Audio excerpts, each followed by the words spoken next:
Hi මගේ යාළුවනේ කොහොමද? ඔන්න මම අදත් වීඩියෝ එකක් අරගෙන ආවා. ඔන්න අපිට අවුව පායලා මේ දවස් ටිකේම වැස්සා. ඉතින් මගේ අදත් සුපුරුදු තැනම ඉඳලා මම ඔයගොල්ලන්ට අද වීඩියෝ එකක් අරගෙන ආවේ මොනවද කියලා දන්නවද? මම අද හදන්න යන්නේ පොල් කේක් එකක්. පොල් කේක් එකක් අපි දරලිපේ හදාගන්න විදිය අවන් එකේ නෙමෙයි දරලිපේ හදාගන්න විදිය තමයි මම ඔයාලට පෙන්වන්න යන්නේ. මම මුලින්ම අරන් තියෙනවා යාළුවනේ පොල් හොඳට පැහිච්ච පොල් ගෙඩියක පොල්. ඊට පස්සේ මම අරන් තියෙනවා පාන් පිටි. මම හැම එකක්ම යාළුවනේ අරගත්තේ මෙන්න මේ කෝප්පෙන්. පීරිසි කෝප්පයක් තියෙන පේලා නේද? මෙන්න මේ කෝප්පෙන් මම ගත්තා පාන් පිටි දෙකක්. පුරවලාම මෙන්න මේකෙන් දෙකක් ගත්තා. සීනිත් ඒ වගේම පුරවලා ගත්තා මේකෙන් දෙකක්.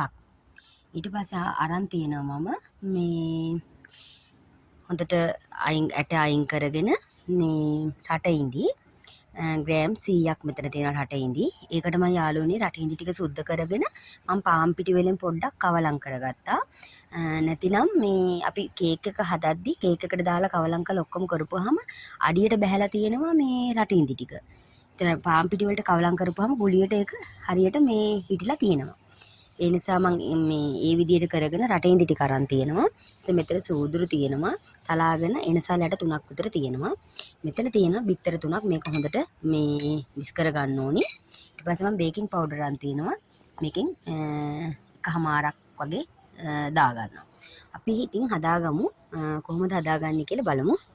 එහෙනම් යාළුවනේ අපි ඉස්සෙල්ලාම සීනි ටිකක් අර මං කිව්වනේ අඬු කෝප්පෙන් දෙකයි ගත්තේ කියලා මේ ඔක්කොම එතන සීනි. අපි මේකෙන් පොඩ්ඩක් මෙහෙම දාගන්න උණු කරගන්න. මේක ඒ විදිහට තියෙනවා හැන්දක් ගහන්න ඕනේ, ඇදි ගන්න ඕනේ. මේ විදිහට ඒක මේ පැණි වෙනකන් ටිකක් රන්වන් පාටක් ලස්සන පාටක් එනකන් අපි ওই විදිහට ලිපේ තියාගන්න. මම දර ලිපේ යාළුවනේ හදාගන්නේ. ගෑස් ලිපක් තියෙනවා. ගෑස් ලිපේට වැඩිය සමහර අයට මේක මට හිතුණා මේ විදිහට වීඩියෝ එක දාන්න. මොකද සමහරක් අයට ගෑස් ලිපකුත් නැති අය හිටියොත් එහෙම හදාගන්න. එතකොට එයාලට පුළුවන් යා ගෑස් ලිපකුත් ඕනේ නැහැ මුකුත් ඕනේ නැහැ. දර ලිපේම පුළුවන් මේ වගේ පොල් කේක් එකක් හදාගන්න කියලා. දැන් හැමෝම හදන්නේ කේක් එක අවන් එකට දාලා මේ නැත්නම් රයිස් කුකර් එකේ එහෙමනේ. මට හිතුණා මේ දර ලිපේ මේ විදිහට හදන්න. එතකොට නැති අයටත් පුළුවන් මේ විදිහට හදාගන්න. ඒ හින්දා මම මේ වීඩියෝ එක අරගෙන ආවේ. අපි බලමු. මේක හොඳට පාට වෙනකම් මේ විදිහට තියාගමු. ගෑස් ලිපේ නම් අඩු ගින්දරේ. දැන් මං දර ලිපෙත් වැඩි ගින්දර දාලා නැහැ. අඟුරුවේ තමයි තියලා තියෙන්නේ. මේක රත් වෙන නිසා අපි බලාගමු කොහොමද මේක ලස්සන පාටකට ගන්නෙ කොහොමද කියලා. ඔන්න යාළුවනේ අපේ දැන් සීනි ටික පාටකට ඇවිල්ලා තියෙන්නේ. අපි මේකට නටපු උණු වතුර වෙලෙන් මං කියවනේ ඕගලන්ට මං අරගන්නේ සීනි පිටි උනත් ගත්ත පීරිස්කෝප්පෙන් මෙනලා කියලා. ඒ වගේ මම මේ වගේ පීරිස්කෝප්පෙන් මම උණු වතුරත් මෙන්න මේ විදිහට දෙකක් දාගන්නවා. පොඩ්ඩක් ඒ දානකොට මේ බලලා දාන්න ඕනේ. මොකද මේ ඇඟට විසි වෙන්න පුළුවන්. ඔන්න ඔය විදිහට දෙකක් මේ දා ගන්න ඕනි. ඊට පස්සේ යාළුවනේ අපි ඊටු සීනි ටික දාගමු. ඒ ටිකත් හොඳට දිය කර ගන්න ඕනි සීනි ටික.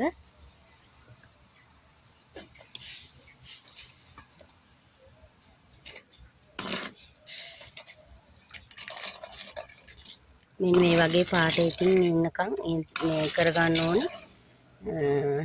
අද පාටක් ඉතින් වැඩියම මා කරගන්න නැතුව ඔන්න ඔය විදිහට.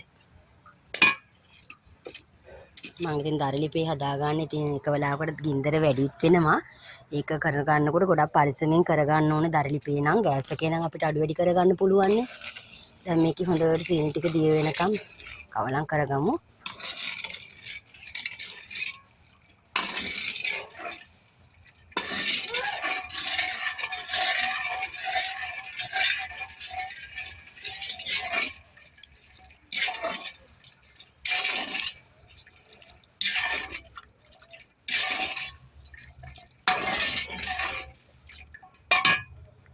ඔන්න යාළුවනේ ඊට පස්සේ අපි සීනි ටික දැන් මේකේ දිය වෙලා තියෙන්නේ. අපි ඊගාවට දා ගන්නවා සූදුරු ටිකයි එන්සල් ඇට ටිකයි මේ විදිහට.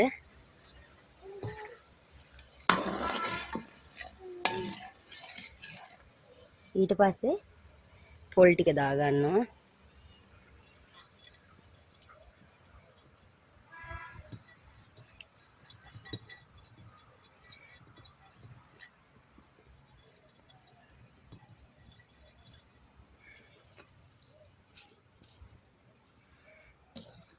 දැන් නම් මේ යාළුවනේ අපේ ගින්දර අඩු කරගන්න ඕනි.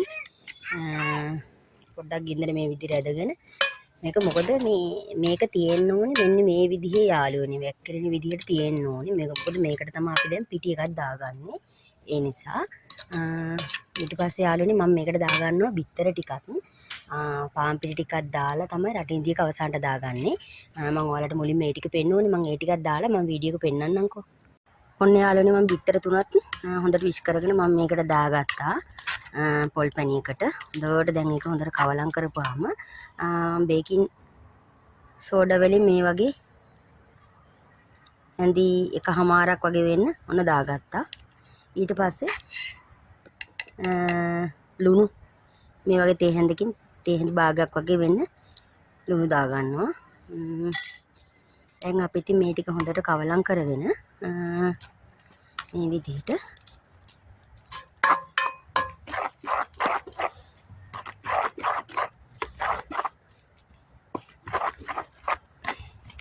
ඊට පස්සේ මේකට දාගන්නවා අපි රටේන්දි ටිකක්. රටේන්දි ටිකත් මෙන්න මේ විදිහට දාගමු.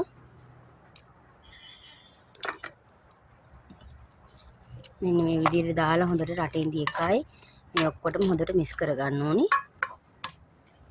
ඊට පස්සේ තමයි අවසානට යාළුවනේ පිටි ටික දාලා හොඳට කවලම් කරගන්නේ. මම මේ වීඩියෝ එක පෙන්නන්නම්. එහෙනම් යාළුවනේ ඔන්න මගේ දරලිපේ රයිස් කුකර් එකේ දැලට තියලා වතුර හොඳට රත් වුණාට පස්සේ මම මුලින්ම ඉස්සෙල්ලාම මේ කේක් එක හදන්න කලින් යාළුවනේ මේ විදිහට හදාගෙන තිබ්බ ඔයිල් පේපර් එකක් දාලා තෙල් ටිකක් දාලා මෙන්න මේ වගේ භාජනයකට පොඩි මං ගත්තේ පොඩි රාස් පාන් මේකක් හොඳද මට මේ එහෙම තැටියක් කියලා නැහැ මං ඉතින් ගෙදර තියෙන දේවල් වලින් තමයි මම මේක ඉතින් හදන්න ගත්තේ ඊට පස්සේ අපි දැන් මේක හොඳට මම මේ හොඳට දාලා තියෙන්නේ මේ පොඩ්ඩක් හොලවන්න ඕනේ දාගෙන යටටත් මම තෙල් දාලා ඊට පස්සේ ඊට උඩින් ඔයිල් පේපරේ දාලා ඊට පස්සේ තමයි මම මේක දාගෙන තියෙන්නේ ඊට පස්සේ යාළුවනේ අපි මේක දැන් රයිස් කුකර් එකේ තියා ගන්නවා මෙන්න මේ විදිහට මම මේක තියා ගන්නවා මේක උඩින් ඊට පස්සේ මම රයිස් කුකර් එකේ පියන හොඳට අර හිල් රයිස් කුකර් එකේ පියන හිල් තියෙනවනේ ඒක මේ වැහෙන්න තමයි මෙන්න මේ විදිහට රෙදි කෑල්ලකින් මෙන්න මේ විදිහට වහලා තියාගත්තේ. ඉතින් මේක දැන් හොඳට වතුර ගින්නටන වතුර තියෙන්නේ. වතුරත් හොඳට උතුරලා තියෙන්නේ. මේක දැන් විනාඩි 25ක් විනාඩි 30ක් වගේ යනකොට බලමු අපි මේක හැදිලා කොහොමද තියෙන්නේ කියලා. ඔන්න ඉතින් යාළුවනේ මගේ පොල් කේක් එක මෙන්න මම ඉතින් ඔයාලට දැන් පෙන්වන්න තමයි ගත්තේ. මට ඔයාලට මුලින්ම පෙන්වන්න බැරි වුණා මේක ගන්න විදිහෙම. ඉතින් මෙන්න මේ වගේ ඉරටු එකකින් අරන් මම මෙන්න මෙහෙම පොඩ්ඩක් මෙහෙම කරලා බලලා තමයි ගත්තේ. එතකොට අපේ මේ ඉරටු කූරට තෙත ගතිය නැතුව නම් ඒ කියන්නේ ඇතුළේ තැම්බිලා මේක පොඩ්ඩක් මේ උඩින් පුපුරලා තියෙන්නේ. හැබැයි යාළුවනේ විනාඩි 45ක් නෙමෙයි පැය භාගයක් පැයකට විතර කිට්ටු වුණා. මොකද මගේ ගන්නේ තැටි අණුව තමයි මම හදාගත්තේ. තැටි අණුව තමයි මේ පේනවනේ. එහෙනම් උසට මගේ තැටිය තිබ්බේ. පොඩි තැටියකට නම් මෙහෙම වැඩි වෙලා යන්නේ නැති වෙන්නේ නැති. ඒ නිසා මට පැයක් විතර වගේ ගියා මේක හොඳට මේවා වෙන්න. එහෙනම් යාළුවනේ ඔයගොල්ලත් මේ විදිහේ ගෙදරදීන් හදලා බලන්න. මේ දරලිපේ හින්දා පුළුවන් මේ විදිහට හදාගන්න. ගෙදර අයට එක කන්න. ඉතින් මේක ටිකක් ඉතින් පුපුරලා තියෙන අපි ඉතින් ගෙදර අයට කන්නනේ මෙහෙම හදාගත්තේ. ඉතින් ඔයාලත් මේ වගේ හදලා බලන්න. මේ වැඩි ලොකු වියදමක් යන්නේත් නැහැ. එහෙනම් බලන්න මේ විදිහට ඔයගොල්ලත් හදලා බලන්න මම හදපු විදිහටම ඒ නිසා මේ තවත් වීඩියෝ එකක් එහෙනම් අරගෙන එන්නම් එහෙනම් හැමෝටම බුදු සරණයි ජේසු පිහිටයි